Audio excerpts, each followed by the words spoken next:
Glórias a Deus. Aleluia. Não tenha sobre ti um só cuidado, qualquer que seja, pois somente seria muito para ti. É meu, somente meu, todo o trabalho, e o teu trabalho é descansar em mim. É meu, somente meu, todo o trabalho, e o teu trabalho é descansar em mim.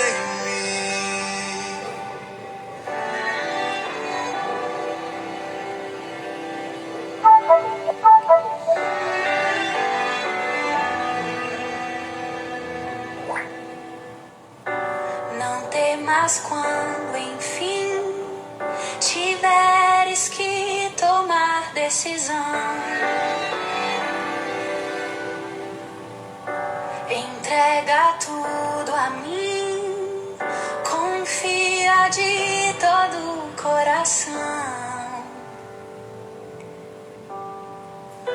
É meu, somente meu, todo o trabalho, e o teu trabalho é descansar em mim. É meu, somente meu, todo o trabalho, e o teu trabalho é descansar em mim.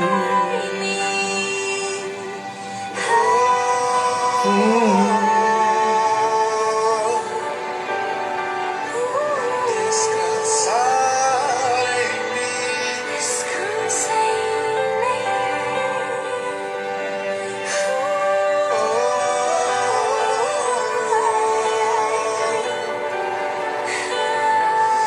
Descansar em mim.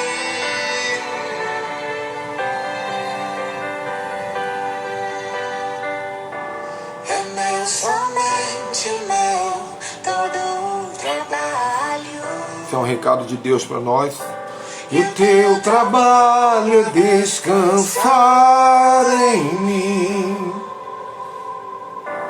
É Meu, somente meu, todo o trabalho. E o teu trabalho é descansar em mim. Aleluia. Glória a Deus, gente. Shalom. Deus abençoe vocês.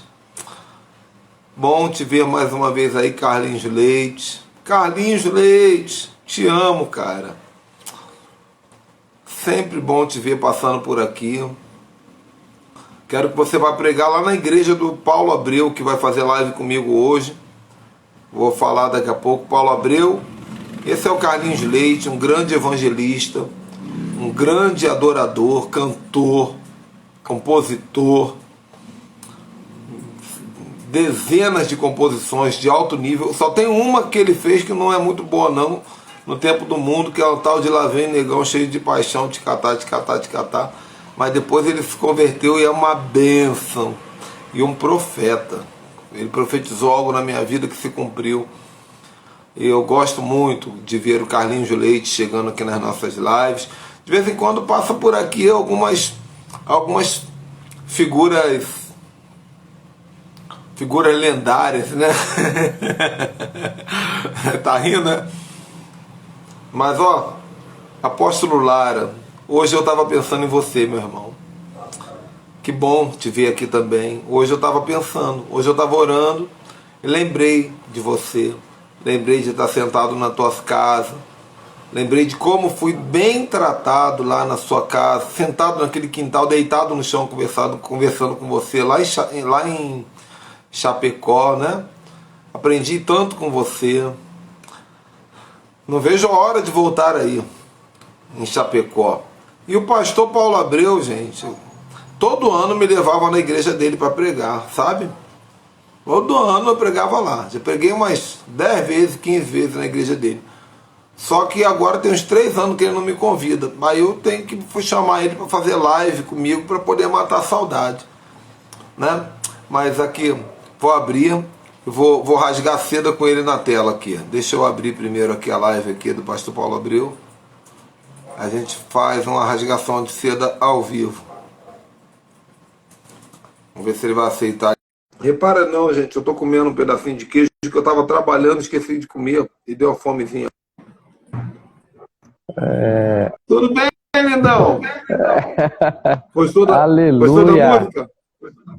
Oh, Gostou da música? e como? E muito. Tá me ouvindo? Tá ouvindo? Né? Eu lembro que foi dentro do seu gabinete, lá na outra igreja, que você pediu para eu tocar essa música para você uma vez. Você falou, toca uma música para mim que eu gosto. E eu lembrei dela agora, eu falei, vou começar com essa música. Só que eu não gostei da versão que eu botei, não. Do Paulo Baruch com a Sogueles. A melhor mesmo é imbatível, não tem como roubar o trono do Paulo César Brito, do Paulo César lá do Grupo Logos, né? Do Logos. Ele canta, Grupo Logos. Mas, irmão Paulo Abreu, gente, esse irmão aí que vocês estão vendo, essa live é mais uma que vai ficar no YouTube. E essas lives, Pastor Paulo, Deus tem dado muita graça, porque às vezes a gente faz aqui, faz 40, 80, 90 pessoas, mas daqui a um mês, ela fica no YouTube, né? Daqui a um mês eu olho, tem 2.000 visualizações, 3.000. O povo está assistindo gradativamente, porque é muito conteúdo. Então, por exemplo, tem gente que não está aqui agora, porque está assistindo a de ontem, nesse momento, a de anteontem. Já são 260 lives desde o início da pandemia. E o irmão Paulo Abreu, ele é um amigo, gente. É um amigo da gente, né, confidenciar, de ter uma amizade de irmão mesmo. Já convivi na casa dele. Ele também já veio aqui na minha casa. Ele é de Goiânia, eu sou de Teresópolis. Só vou contar uma, só para quebrar o gelo aqui, né? O pastor Paulo Abreu é militar há muitos anos, né, gente? É aposentado, militar. Aí, quando ele veio aqui em Teresópolis, eu falei para ele assim, pastor Paulo Abreu, que hora você quer acordar para eu poder preparar o café da manhã para você? Aí ele, com esse jeitinho doce dele, falou assim, irmão, eu sou militar há muitos anos, irmão. Querendo ou não, quando for 5h30, 6 horas da manhã, eu estou acordado, não tem jeito não. Isso é minha natureza. Aí eu falei para ele assim, amém, tá bom. Na época do meu aniversário, junho, aqui em Teresópolis, isso daqui quase cai neve. Isso aqui é gelo puro. É 4 graus, 6 graus, 7 graus. Aí o que aconteceu? Eu fui dormir. No dia seguinte, eu, fielmente, né, como um bom anfitrião, 6 horas da manhã, estava eu de pé com a mesa pronta, café da manhã pronto, tudo preparado. E cadê o homem? 6h30, 7h30, 10h30, 9h30, quando está quase meio-dia, vem o homem com touca, cachecol, luva, carnaval. Irmão, aqui não dá para levantar da cama. Apóstolo Ricardo. É verdade? Você não... Ou não é? Verdade, confirmo. Confirmo. Mas na verdade, a verdade é que eu sou goiano. E goiano não é acostumado com frio de 5 graus, né? E aqui, o nosso clima aqui, o clima do Goiás aqui, é um clima quente, como você já experimentou aqui, o calorzão que é, né? E a gente, agora, com certeza... Agora conta uma minha aí na sua casa. Tem que contar uma.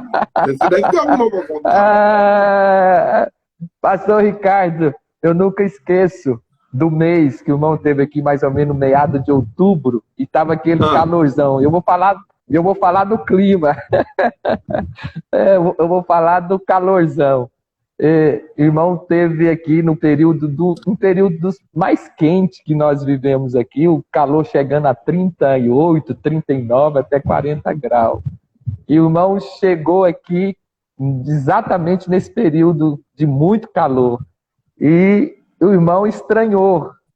O irmão estranhou que o irmão até começou a sentir mal, né? A questão da pressão.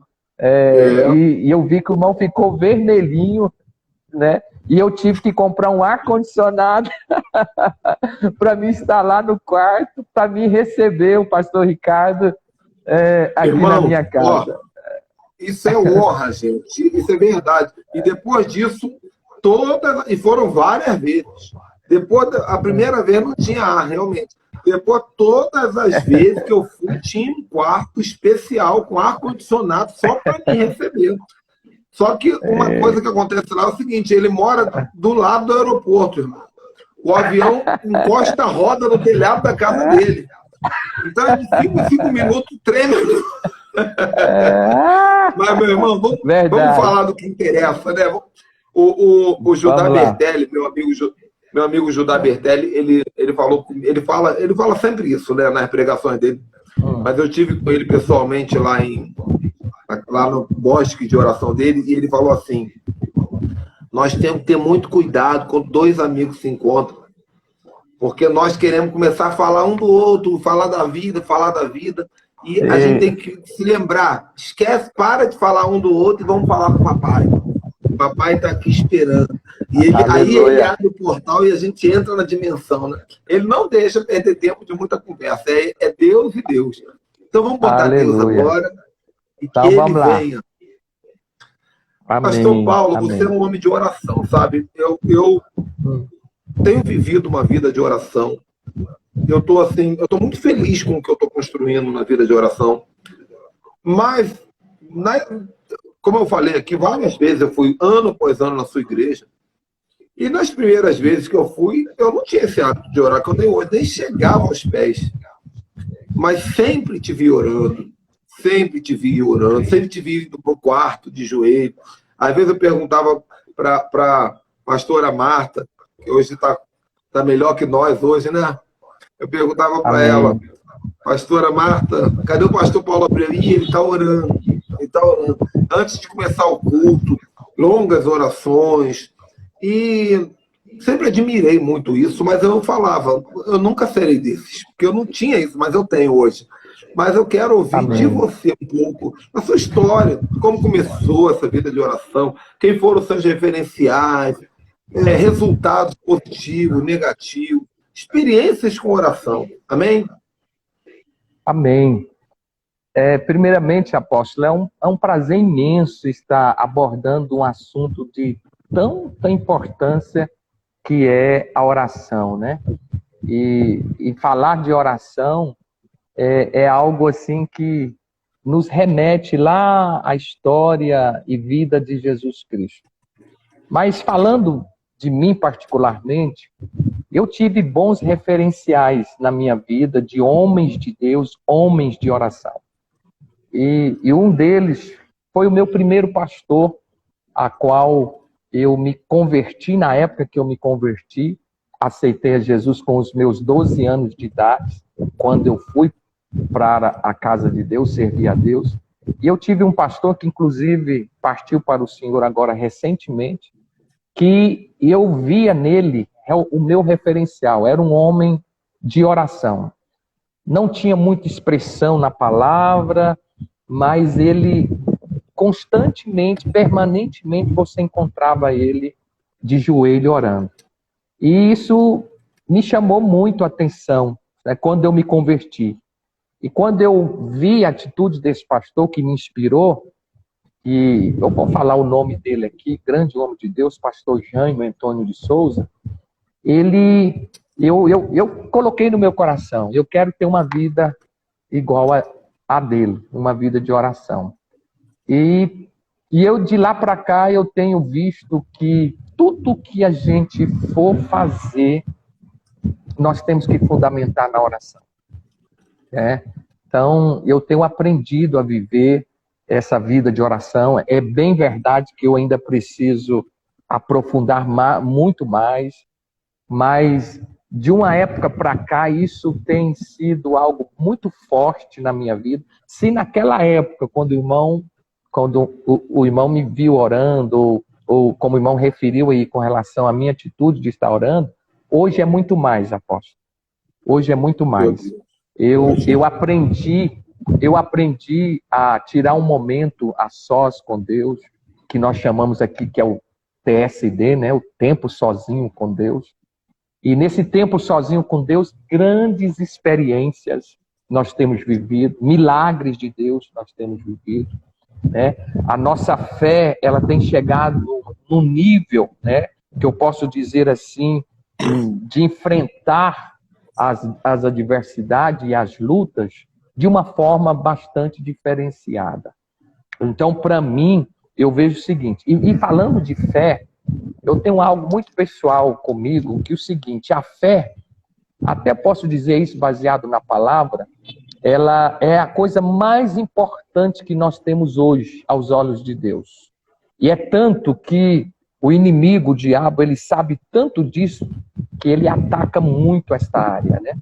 A área da fé.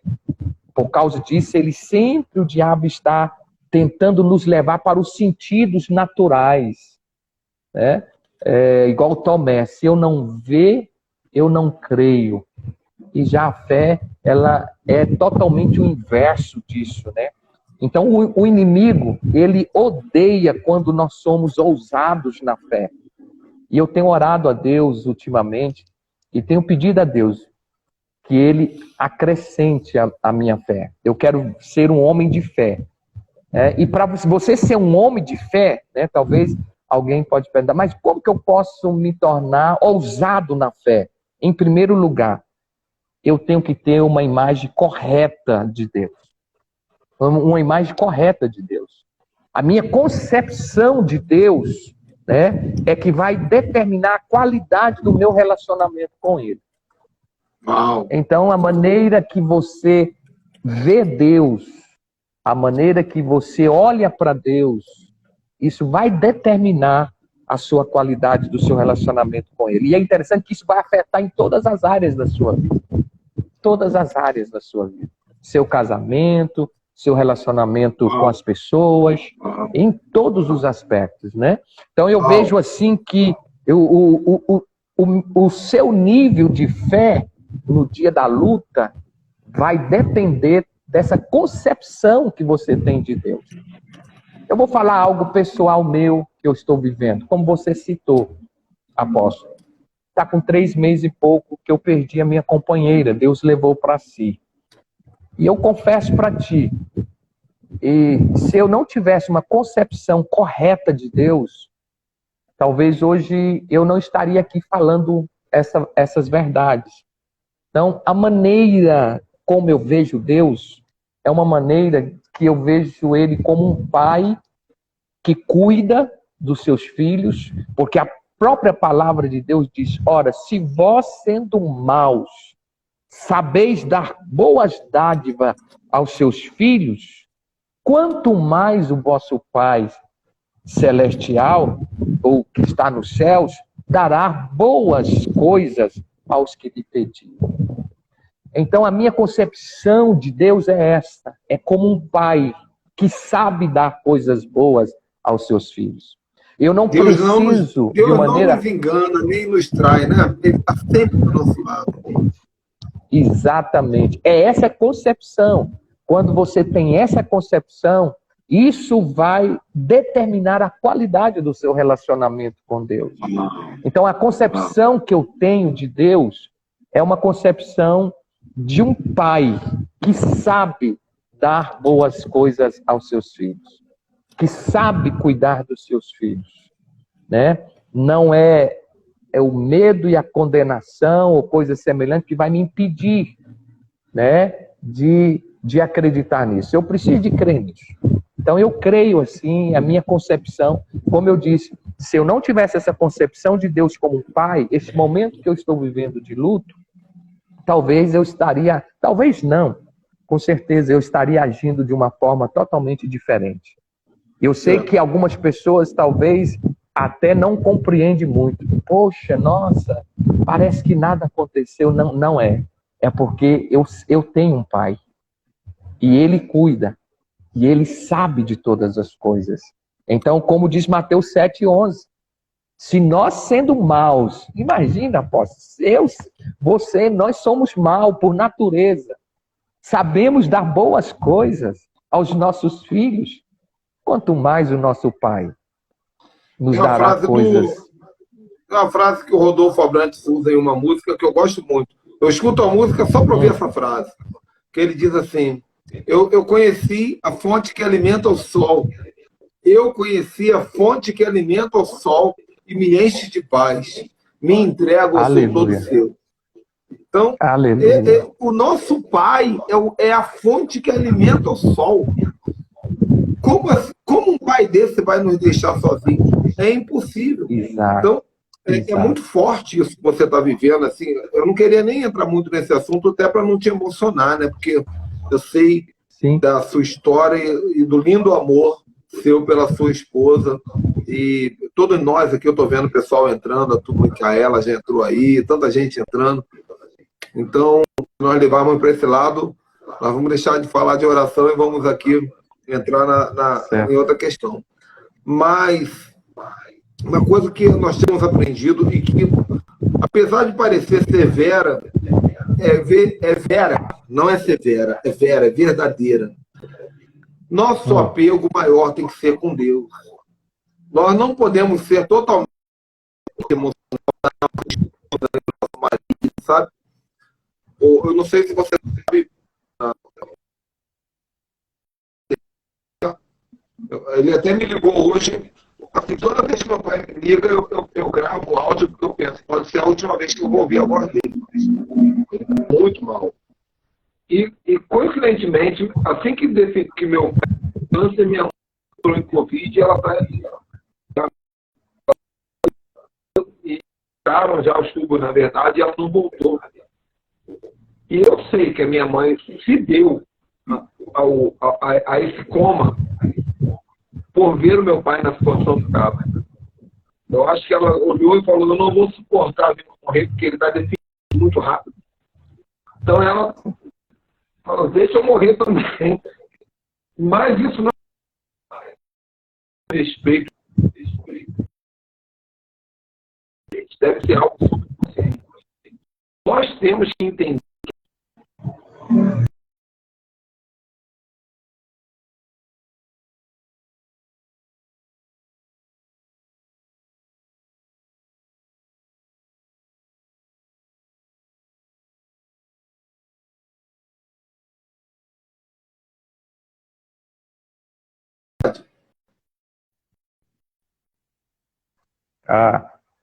Tá cortando. Deu uma travadinha. Mas o que eu estava dizendo, o que Deus vamos deu, lá. Deus levou, bendito continua sendo o nome do Senhor, né? Glória a Deus. Apóstolo. Houve um corte aí, eu não peguei a fala do irmão, mas eu quero Amém. frisar uma coisa, apóstolo, que está muito forte no meu coração. Até essa semana passada, no meu momento de oração com Deus, isso vem forte no meu coração e eu tenho compartilhado isso com alguns amados irmãos, e eu quero compartilhar aqui nessa live, que, reforçando o que eu já disse, a maneira como você vê é que vai determinar como você irá receber a bênção de Deus. Como assim, pastor? Porque será mais fácil receber de Deus nos dias de dificuldade se nós vemos Deus como um Pai amoroso e grandioso e que responde o nosso clamor.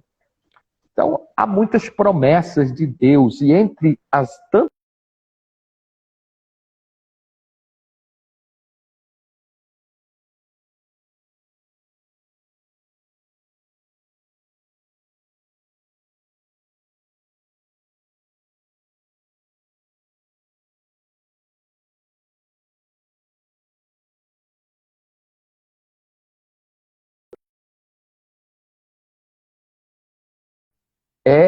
aquilo que eu quero.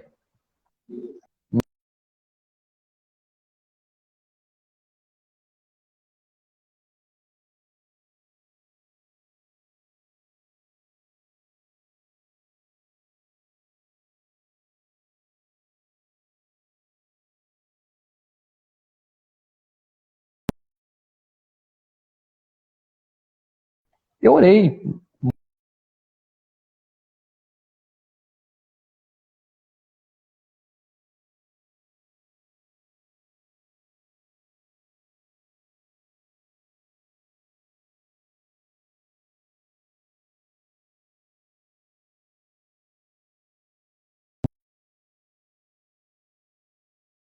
Difícil, né? Mas a vontade de Deus prevalece. Então eu vejo assim. Então eu e você e todos os que estão conosco, nós devemos lembrar de que a fé, ela realmente é o fundamento, é a base, né, de tudo. Então eu preciso de exercer esta fé, né? Então isso eu gostaria de compartilhar isso, uma experiência particular minha. Uhum. Isso é a base da oração, né? A fé é a base da oração. Exatamente. Exatamente. É somente por meio da fé, né? A Bíblia diz que o justo viverá, né, pela fé. Então, o que é viver pela fé? Viver pela fé é um estilo de vida que nós precisamos de viver, fundamentado naquilo que nós não vemos, mas que nós esperamos, que nós acreditamos. Então, aquilo que eu vejo não é fé. Fé é aquilo que eu não vejo, mas eu acredito que vai acontecer. Então é isso. Prossegue aí, meu irmão, que eu estou recebendo e anotando. Ok. Aleluia. E voltando ao que eu disse, por essa razão, falando de fé, que o inimigo, ele odeia quando nós somos ousados na fé, né? Eu disse há pouco. E nós temos que ser ousados na fé. Ousados mesmos, né? Porque, em primeiro lugar, quando eu tenho uma imagem correta de Deus, né? Eu não vou recuar. Eu vou avançar. Eu vou exercitar a fé.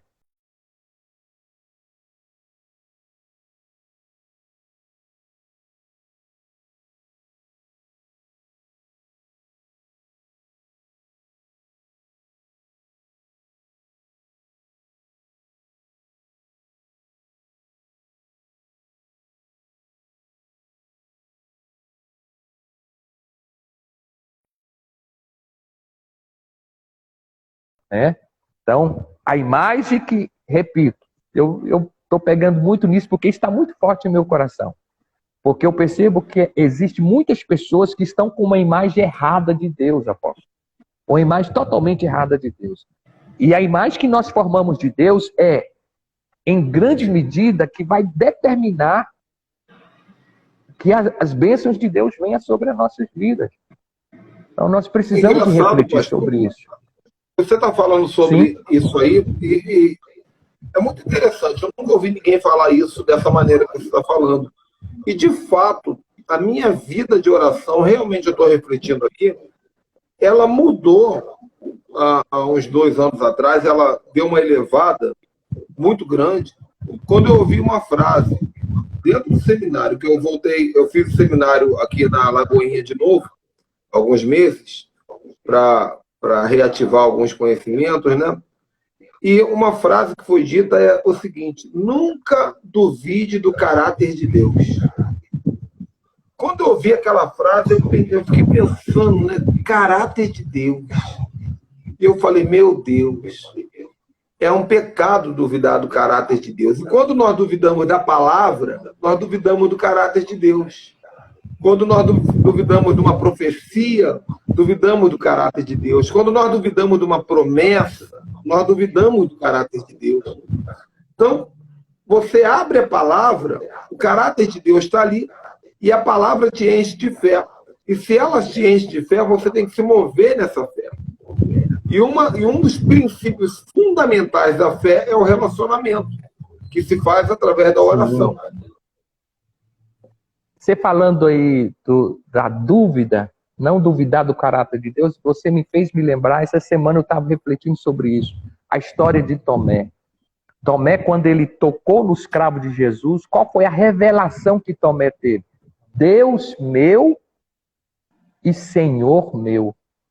Irmão, olha aqui, até então a concepção que Tomé tinha do mestre era errada. Por isso que ele vivia na dúvida, apóstolo. Por isso que ele vivia na dúvida.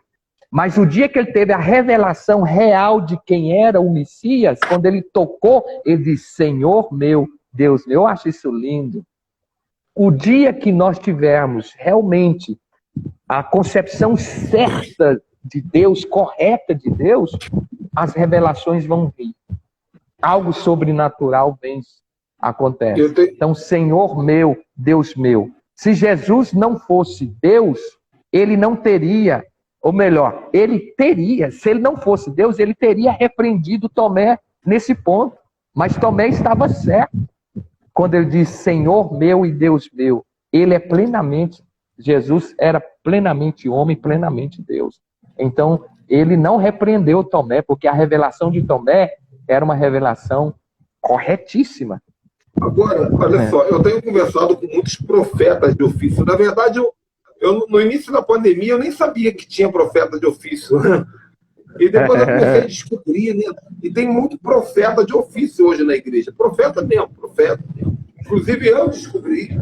Deus me despertou um ministério profético legítimo. Sempre me chamaram de profeta e eu pensava que era só uma maneira de falar. Mas todos os profetas que eu conheço, eles me falam a mesma coisa. Que é importante você pedir a Deus para ele se revelar para você como ele é. Por quê? Porque senão nós ficamos com uma imagem hermenêutica de Deus. Uma imagem grega de Deus. Você aceita Deus pela imaginação e não pelo Espírito. Não é isso? Lembra quando Jesus fala para Pedro, não foi carne nem sangue que te revelou. Não foi carne, não foi a teologia. Porque às vezes você tem gente, até hoje, pastor Paulo Abreu, tem gente que quando fecha o olho para imaginar Jesus, vê o Jesus católico. Vê o lourinho de olho azul preso na cruz. É verdade. Tem gente que vai imaginar Deus, imagina o velho barbudão segurando um trovão, sentado em cima de um trono branco na nuvem. Por quê? Porque ela criou a ideia de um Deus. Ela não teve uma revelação. E nós podemos, eu aprendi isso, nós podemos pedir, Senhor, me leva a uma revelação. Deus pode levar até numa experiência de arrebatamento, numa visão, num sonho, para você ter uma clareza, ou às vezes até numa frase, como ele falou comigo, não no vídeo do caráter de Deus, uma frase, traz uma clareza para que você consiga olhar para ele. O que diz o Salmo 34, versículo 5? Olharam para ele e foram iluminados. Né? Então, se você não conseguir visualizá-lo, você não vai ter iluminação. E é a luz que nos faz vivos nessa terra. A luz do céu, a luz divina. Porque ele é luz. Isso.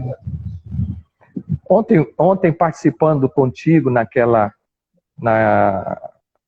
reunião que você fez no Zoom, você falou algo que eu guardei, que alguém havia dito para ti que a Bíblia ela é um livro de histórias, de vidas de homens de Deus, de mulheres de Deus, não é verdade? A Bíblia nada mais é do que uma coletânea de testemunhos. Isso, exato, isso mesmo, testemunhos. Então, eu vejo, apóstolo, que para mim é claro, tudo isso que você falou faz parte, mas eu penso que não tem outra revelação de Deus a não ser da palavra dele. Então, quando você busca conhecer a Deus na palavra, Deus revela para você na palavra.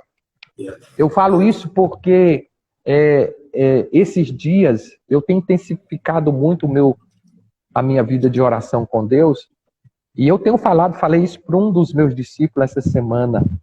né, para ele aprofundar no conhecimento da palavra, e passei alguns temas para ele e disse: olha, isso tem mudado a minha vida, Deus tem se revelado para mim. Eu tenho notado diferença nas minhas ministrações, nos meus momentos com Deus, no meu relacionamento com as pessoas. Eu tenho visto mudança exatamente por você ter uma revelação, uma concepção certa, correta de Deus. E quer ter uma concepção correta de Deus? Volte para a palavra de Deus. Bíblia Sagrada. Maior Verdade. das maiores revelações. Certo? E isso a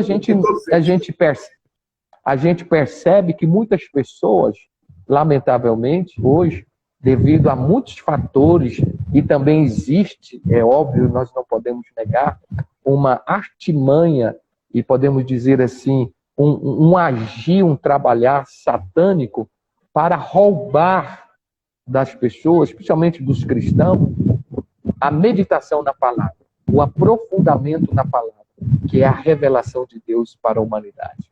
Então, a gente tem trabalhado muito em cima disto, mostrando aos discípulos, à igreja do Senhor, que nós precisamos voltar para a palavra. Eu postei uma palavra esses dias de John Wesley, que John Wesley disse que ele não é inimigo, ele dizia, né, que ele não era inimigo de ninguém.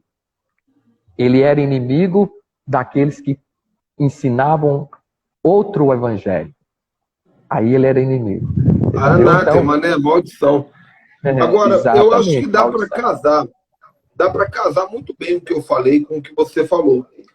Porque o que acontece é o seguinte: nós sabemos que a letra mata e o espírito vivifica. Né? Tem muitas pessoas que leem a Bíblia e não conseguem ver Deus. Mas não é porque a Bíblia está errada. É porque os olhos que leem estão errados. É porque o coração que lê está fechado. Então, é muito importante que a pessoa... Por isso que os judeus falam muito sobre meditar na palavra, né? Em Deuteronômio 6 fala o tempo inteiro meditar na palavra. Porque você tem que procurar na palavra, encontrar Jesus.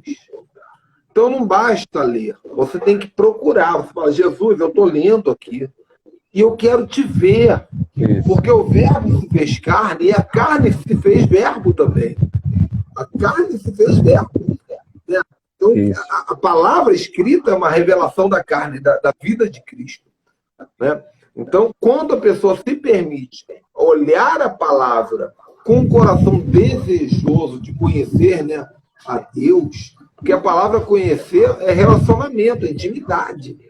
Ela está lendo a Escritura e falando: Deus, eu não quero aqui teologia pura, eu não quero apenas uma boa pregação, eu não estou lendo por isso, eu preciso que o Senhor fale comigo. Vai chegar uma hora que a Bíblia se torna viva.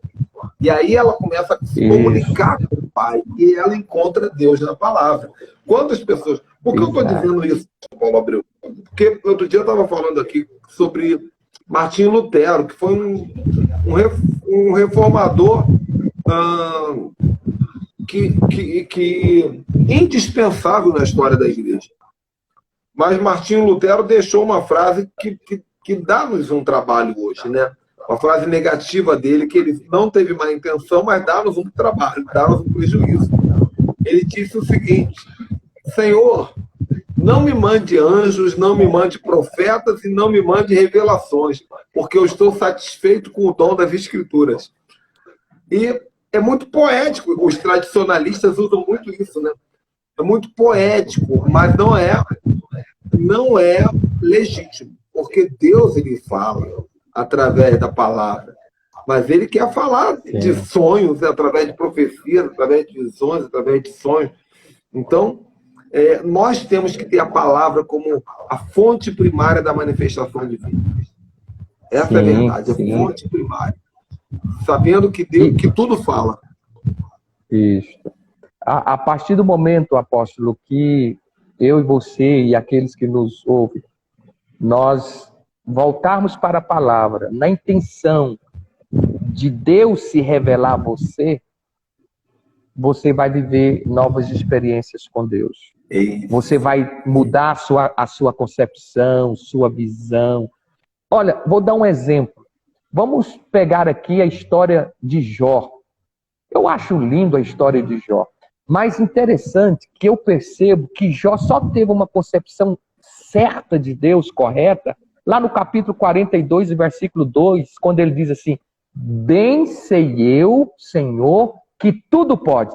Olha, então dá a entender que antes disso, Jó não estava entendendo que Deus tudo podia. tudo pode. Porque foi no final que ele disse: bem sei eu, Senhor, que tudo pode. E nenhum dos teus planos foi frustrado. Então, apóstolo, percebe quanto que a concepção correta de Deus, ela influencia? Tem outra frase de Jó que está no mesmo contexto, que ele diz: antes eu te conhecia de ouvir falar, mas agora os meus olhos te veem. Isso, é no mesmo texto. Então, dá a entender que a concepção que ele tinha, né, era uma concepção um tanto equivocada de Deus. Né? E foi no final de tudo. E é interessante, foi a partir daí, quando ele teve essa concepção: bem sei eu, Senhor, que tudo pode, e nenhum dos teus planos foram frustrados, é que começou a multiplicação, que começou Deus devolver a ele tudo em dobro. Então, quando você passa a ter essa concepção de Deus, né, de que ele tudo pode e que nenhum plano dele pode ser frustrado, olha o milagre acontecendo, olha o sobrenatural acontecendo. Deus devolveu a ele 2 vezes, dobrado, porque ele teve uma concepção correta de Deus. Então isso tem falado muito forte ao meu coração. E você falou uma coisa muito pontual, porque você foi direto ao Pai, né? Você falou assim: você falou ainda há pouco, nós temos que entender que Deus é Pai. Qual é o Pai que vai dar uma coisa ruim quando o filho pede coisa boa? E você foi direto ao ponto, por quê? Porque Deus se revela em vários nomes. Deus é o Rafael que cura, ele é o Gireu que provê, ele é o Sidiqueno, ele é o Nissi, a bandeira, ele é. Só que tem gente que fica presa só no nome desse. Você vai ver que tem gente que só vê Deus o que cura. Aí vai para aquela igreja, que sabe a igreja da televisão da cura? Aí sumiu 3 caroços aqui. Deus para ela só é isso, o desaparecedor de caroço. Aí vai para outra do dinheiro, tem a outra televisão do dinheiro, né? Aí Deus, agora eu sou empresário, aceitei Jesus, eu tenho empresa. Então por quê? Porque a concepção que ela teve de Deus é: Deus é o Deus da grana, Deus é o girê, amém. E Deus se fez girê na vida dela. Deus é o Deus da cura? Legal, Deus é o Deus de cura. Agora, quando você entende que Deus é Pai, meu filho, Pai, está incluído todos os nomes de Deus. Aí, o que falta, né? Não tem mais nada. O Senhor é meu pastor e nada me faltará. E você sabe muito bem que hoje as pessoas vivem órfãos de pai. E o inimigo sabe tanto. Isso. E o inimigo sabe tanto, diz que ele trabalha incansavelmente para que essa imagem, você sabe disso, para que essa imagem de pai seja banalizada, seja desprezada, até mesmo no nosso meio cristão. Então, a primeira coisa, volto lá em Mateus 7:11, o evangelista Mateus já dizia: ora, se vós, que sois maus, sabeis dar boas dádivas aos vossos filhos, quanto mais o vosso Pai que está nos céus dará a vocês boas coisas que lhe pediram. Então, primeira coisa, saiba que ele é um pai. E ele é um pai que sabe dar boas coisas aos seus filhos. Né? Ele é um pai os filhos... que... Desculpe. Os filhos precisam aprender a falar para o pai o que eles... Porque eu sei disso, que eu tenho 2 filhos aqui. Você conhece? Hoje eles já estão grandões, né, pastor Paulo? A Rafaela é tagarela. Né? Eu acho que eu errei o nome. Deus falou tagarela e eu entendi Rafaela. Mas fala pelos filhos. É 24 horas por dia. Linda moça. Agora, o Rafael é caladão. O Rafael é caladão. Meu filho nunca pediu nada. Ele sempre aceitou o que vem. Só que agora ele já virou adolescente, né? Tá com 17 anos, né? Aí, agora ele já tá chegando assim, pô, pai, que a gente não se muda para a região dos lagos, pegar uma praia. Eu já fico desesperado. Eu tô vendo casa aqui, eu quero me mudar. Por quê? Porque o meu filho pediu. Sim. Meu filho nunca pediu nada para mim, mas agora ele pediu. Exato. Aí ele fala assim, outro dia ele falou para mim assim, ô pai, e ele fala com poucas frases, né? Queria um teclado. Agora não é mais teclado que usa na igreja não, chama controlador. Você liga no computador e faz um monte de efeito, né? Ô pai, queria um controlador. Eu mexi daqui, mexi dali, não deu um mês, estava lá o controlador na mão dele. Por quê? Porque o meu filho pediu. Ele não pedia, ele agora pede. Então, como eu vou dizer não?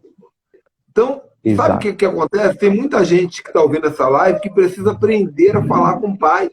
Porque o pai está dizendo assim, meu Deus, na hora que esse meu filho abrir a boca, esse filho é muito calado. Na hora que ele abrir a boca, eu vou ouvir. Pede-me e te darei as nações como heranças, os confins da terra como sua possessão. Você tocou numa parte muito profunda, apóstolo. E a gente tem que procurar descobrir o porquê. O que acontece que alguns filhos têm essa dificuldade de aproximar do pai? No quesito, vamos aqui falar de nós como filhos de Deus, por que às vezes nós temos essa dificuldade? Às vezes, apóstolo, devido a tantas acusações do diabo, que o diabo lança na mente, no coração, né? A culpa, a condenação, o medo, que o diabo ele trabalha com essas armas para fazer com que nós não aproximemos de Deus, jogando as acusações. E nós precisamos de entender que o sangue de Jesus já foi derramado. E o sangue de Jesus, como está lá em Apocalipse, eles venceram por causa do sangue do Cordeiro. Então nós não temos que temer, porque o sangue de Jesus já foi derramado e nós fomos cobertos com este sangue e hoje nós podemos chegar diante do Pai. Nós já fomos perdoados até dos pecados. Nós já fomos perdoados até dos pecados que ainda não cometemos. Futuros. Fomos perdoados dos pecados passados, pecados presentes e pecados futuros. Né?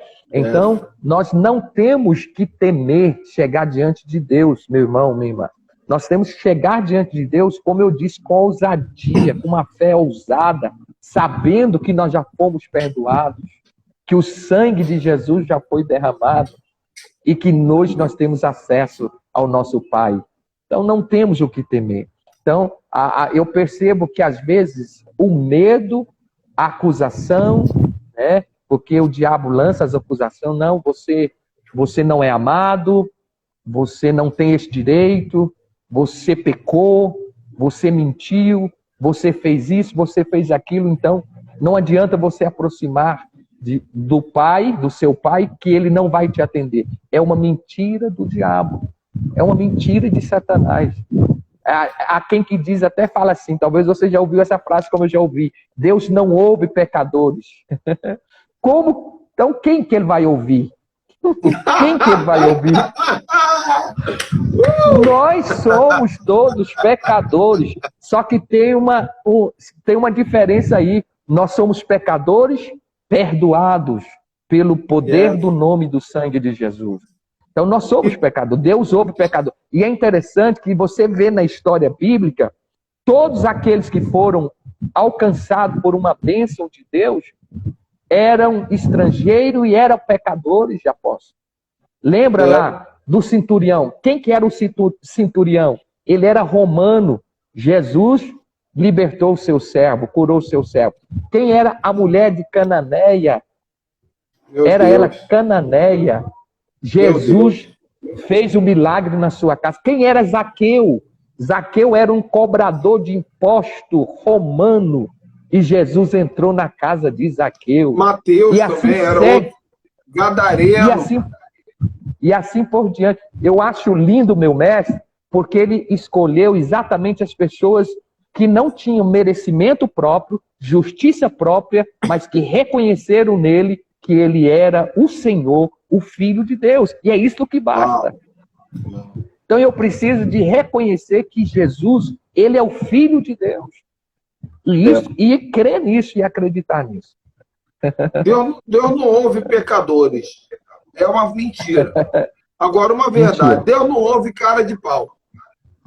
É uma diferença. Porque pecador... Né? Porque está escrito lá em Isaías capítulo 49, aliás, Isaías capítulo 49, 1 e 2, eu acho. Esqueci, Isaías 59, ou 49, 1 dos dois. Que diz assim: os vossos pecados fazem separação entre vós e o vosso Deus. E os vossos 59, pecados afastam... Isso. E os vossos pecados afastam o seu rosto de vós para que não vos ouça.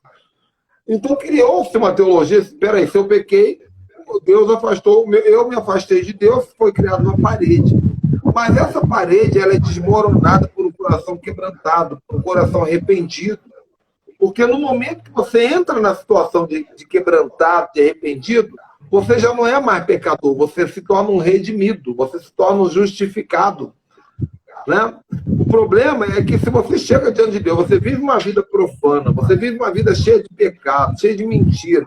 Ó santo amado Deus Altíssimo que habita nas alturas, nesta hora vem diante de Deus, está olhando para você e falando assim: quem é você, meu irmão?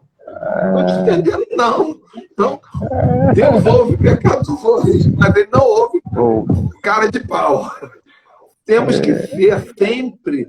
Porque o quebrantamento, ele tem que ser constante. Por que o quebrantamento tem que ser constante? Porque a nossa índole pecaminosa não é o pecado, mas a nossa índole pecaminosa é constante. Sim. Então o quebrantamento tem que ser constante para que constantemente, ao chegar na sala do trono, o Senhor diga: pode entrar, meu filho, porque eu vejo em você que você aceitou a minha justificação. Eu vejo em você que você se entende. E se você se entende, eu também te entendo e estou aqui para te ajudar. Que esse é o caráter do pai. O verdadeiro pai sempre vai ajudar o filho. Coisa mais triste é quando o pastor bota um membro para fora da igreja por causa de pecado. Não, meu Deus. Coisa mais triste. O pastor tem que fazer o contrário. O que você fez, filho? Adulterou? Ah, então agora você vai ter que andar mais comigo ainda. Agora vamos caminhar juntos, filhão. Adulterou, bateu na mulher, vamos caminhar mais perto ainda. Por quê? Porque eu vou te curar, eu vou te consertar, você está com defeito. Então é na proximidade. Se eu jogo para as aves de rapina, como é que a pessoa vai acreditar num Deus perdoador se nem o próprio irmão consegue amar e perdoar? Com a pessoa, me permita, apóstolo, uma pessoa que age dessa forma, seja pastor, quem for, né? Ela está agindo de uma forma totalmente contrária àquilo que o Senhor Jesus nos ensinou. Imaginemos nós que se Jesus fizesse isso com a mulher que foi pega em pleno ato de adultério, adúltera. Jesus disse: nem eu te condeno. Jesus virou para a mulher e disse: nem eu te condeno. E é interessante, apóstolo, que todas as pessoas que foram curadas, restauradas, transformadas por Jesus, eram pessoas que não tinham nenhum merecimento. O que eu quero dizer? Quando uma pessoa expulsa a outra, rejeita a outra, é porque ela está se achando. Ela está se achando. Achando o quê? Melhor do que o outro, superior ao outro. Muita justiça própria, muita justiça própria. E eu preciso dizer uma coisa.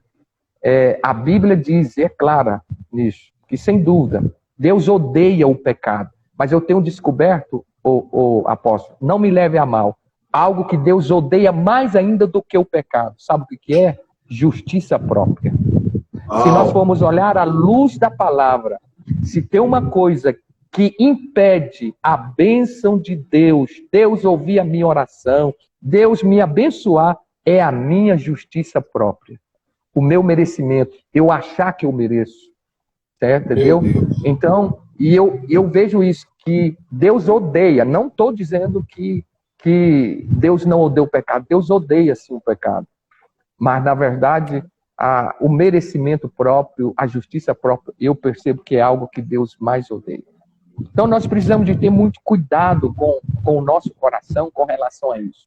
Nós temos que, sim, aproximar diante de Deus, dependendo tão unicamente daquilo que Cristo já fez por nós na cruz do Calvário, que foi o seu sacrifício, e sacrifício esse perfeito, sacrifício esse único, e sacrifício esse que hoje nos dá o direito de chegar diante do nosso Pai. Então eu preciso. Mas esse assunto, pastor, esse assunto, se nós formos esmiuçar esse assunto e trazer para o profundo, nós vamos ver que o coração do povo não parece fácil, mas o coração do povo não está pronto para isso. Vou te dar um exemplo.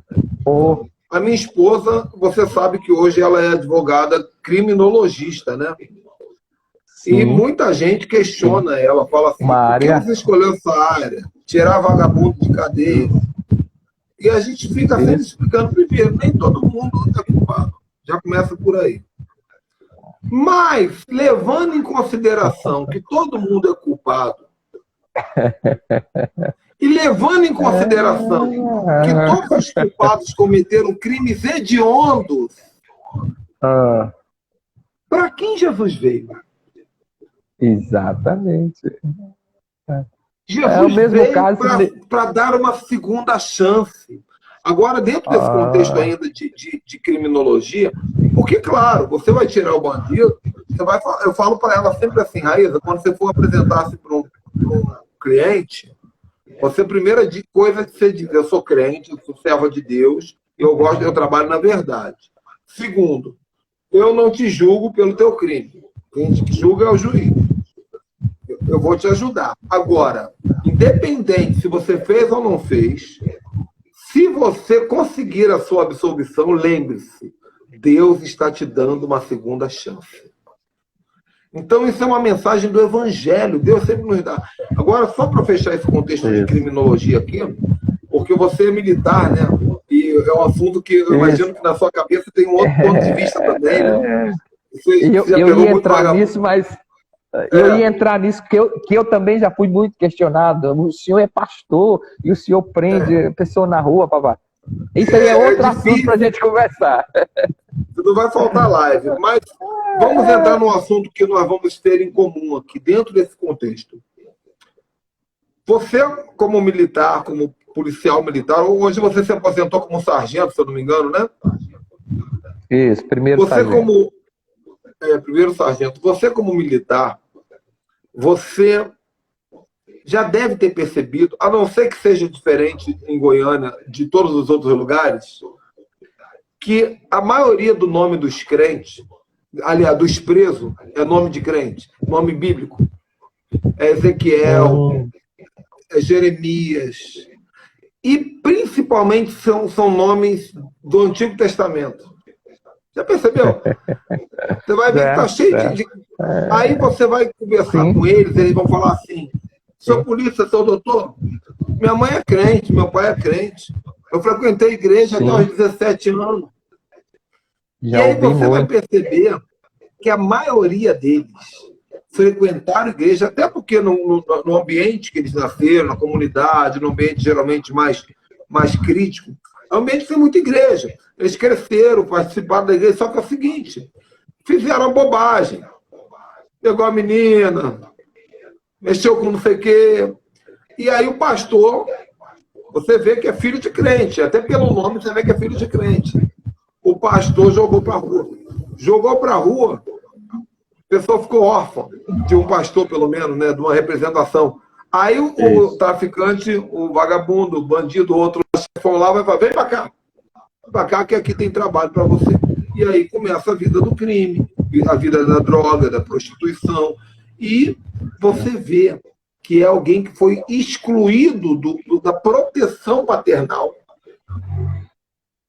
que era para ser dada pela igreja. O perdão, foi excluído do perdão. Faz sentido? Faz sentido, e eu vou mais a fundo ainda. Você tocou no assunto que, inclusive, eu comentei isso, se eu não me engano, no último domingo aqui na nossa igreja. A Luciana está dizendo aí, ó. A Luciana está dizendo que você falou sobre isso na última ministração. Isso, foi. E eu trabalhei no centro penitenciário daqui de Goiânia, tirei muito serviço lá, e quando a gente ia fazer mudança de célula, mudar preso de célula, né? E a gente tinha um contato com eles. E eu ouvi muitos falando que é filho de pastor, que a mãe dele era líder do ciclo de oração. Eu ouvi isto, e etc. Mas o que eu quero chamar a atenção, apóstolo, o que eu quero colocar, melhor dizendo, é o seguinte. Isso aqui já toca lá no início do que eu falei.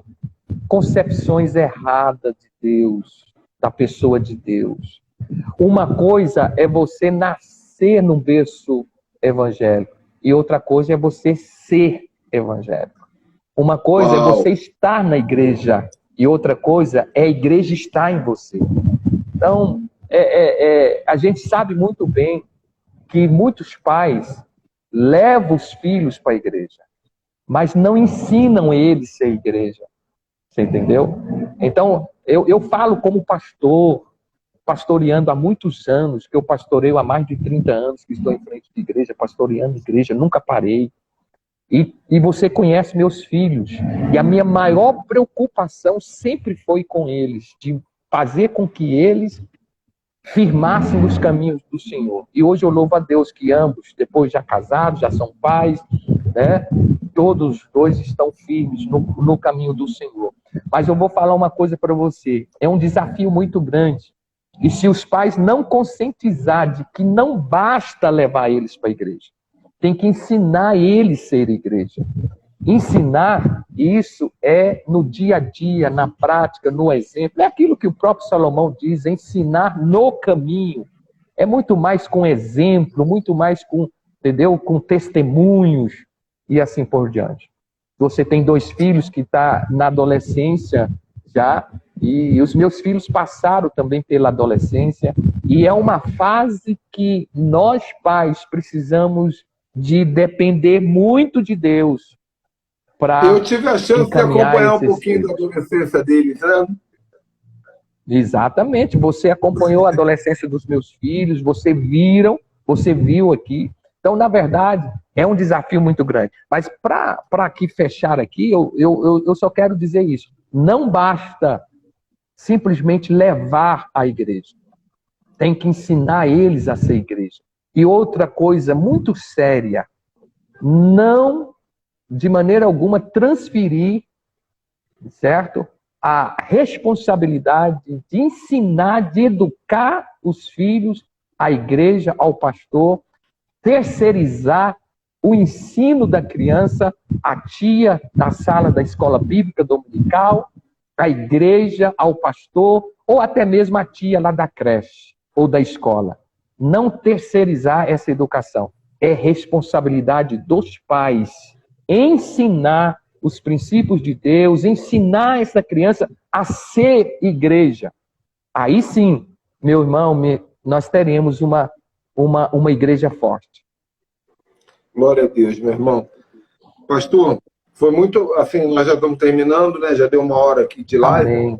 Isso, já deu. Tem live nossa que vai... agora o Instagram está dando mais tempo, né? Tem live que chega a 2 horas, 3 horas. Só que eu descobri que o povo tem um limite mental para absorver informação. Exato. E a gente tem estudado muito. Eu tô até me preparando para um novo tempo agora de lives. Daqui a alguns meses eu devo começar a mudar o tempo de live para 20 minutos, para 25 minutos, porque o mundo está muito acelerado. Então, às vezes você percebe assim, tantas pessoas entraram na live, mas ela entra, assiste um pouquinho e sai. Estou vendo aqui, agora, nós temos mais de 30 pessoas nos acompanhando.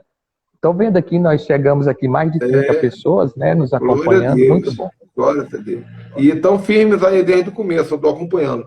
Mas eu vou te falar aqui que o tema original da nossa live é oração, né?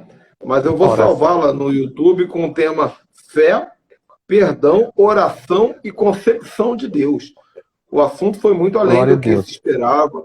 Deu muita graça, muita revelação. Estou muito feliz pela maneira que Deus está te usando na palavra. Mas, acima de tudo, eu estou grato a Deus, porque Deus tem te sustentado, né, meu amigo?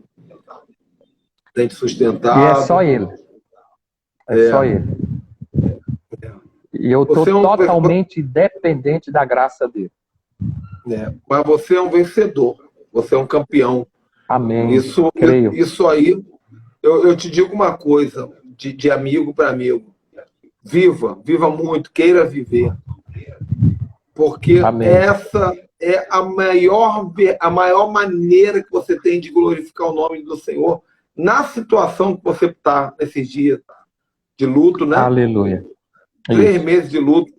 E não é um luto qualquer, é de uma mulher maravilhosa, Não. né? De uma mulher extraordinária, única, de uma joia, de um diamante. Eu Deus tive a graça escolheu de estar com ela. Aham. Deus escolheu, a Bíblia diz que preciosa, né? Aos olhos do Senhor é a morte, né? Dos santos. E eu não tenho dúvida que Deus escolheu uma joia preciosíssima, não só a mim, principalmente a mim, mas todos aqueles que conviveram e conheceram. E eu Não tem conversa. reconheço isso. Não tenho o que dizer. Não tenho o que dizer. Não. Mas contrarie, esse é o meu recado de Deus para você. Contrarie Amém. o padrão. Contrarie o padrão e viva longevidade. Você tem filhos maravilhosos, deram certo, Amém. noras extraordinárias, netos, Amém. 2 noras.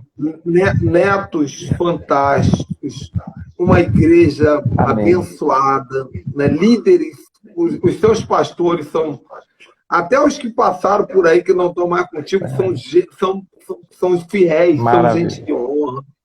Né? Benção. A sua história, por onde você passou, as igrejas todas que você passou, todas elas você deixou um povo apaixonado por você, pela pastora Marta, pelos seus filhos. Né?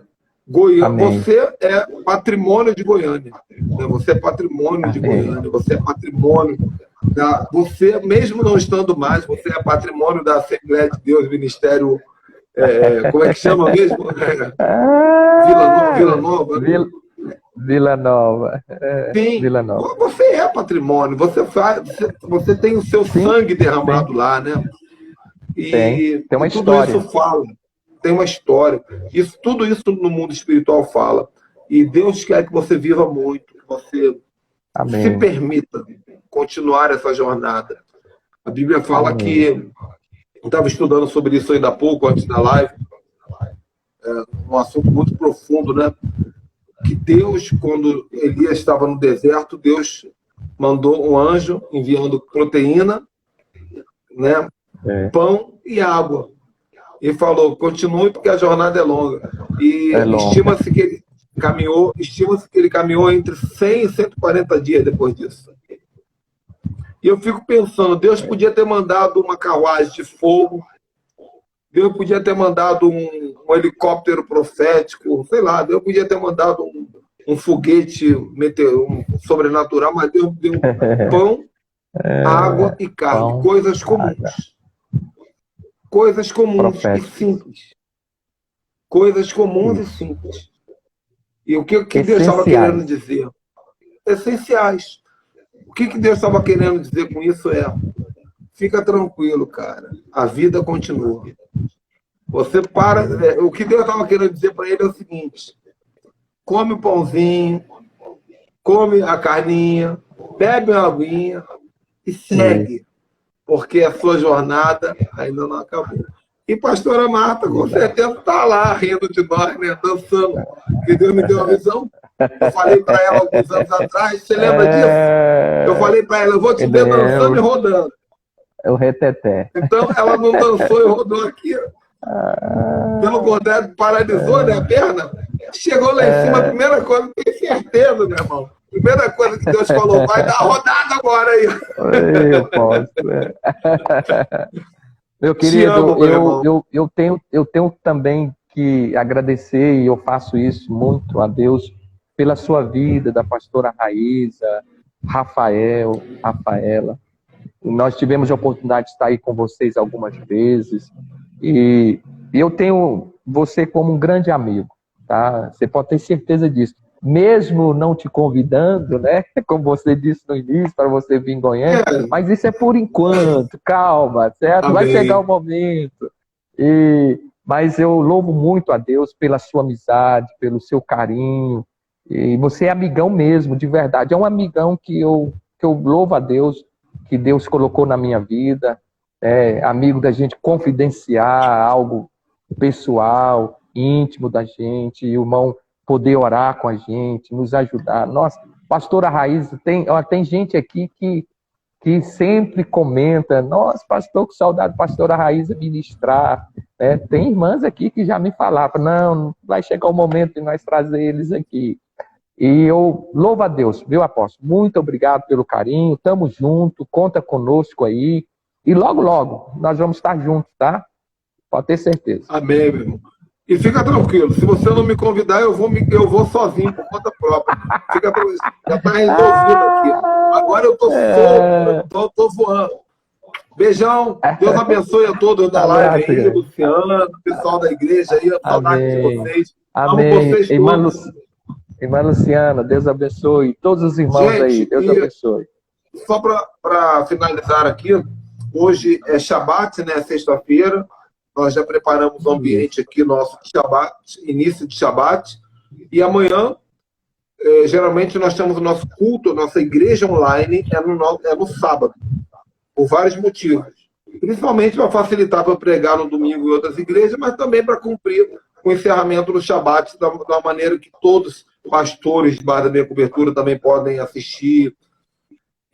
Só que amanhã eu não vou fazer daqui de casa. Amanhã eu vou estar pregando e vai ser uma pregação extraordinária na igreja do meu mentor. Vai ser aniversário de 20 anos na comunidade apostólica Atos 2, a igreja do meu mentor. Vai ser aniversário dele também. Então, amanhã a nossa live deve começar às 20 horas, porque o culto começa às 19h30. Eu vou pregar lá. Claro que eu não vou ligar o celular no início, eu vou esperar aquelas louvor, aquelas considerações. Então, quando eu for subir para o altar, eu ligo. A live deve ser umas 20 horas, mais ou menos, mas eu queria muito que todos vocês ficassem atentos.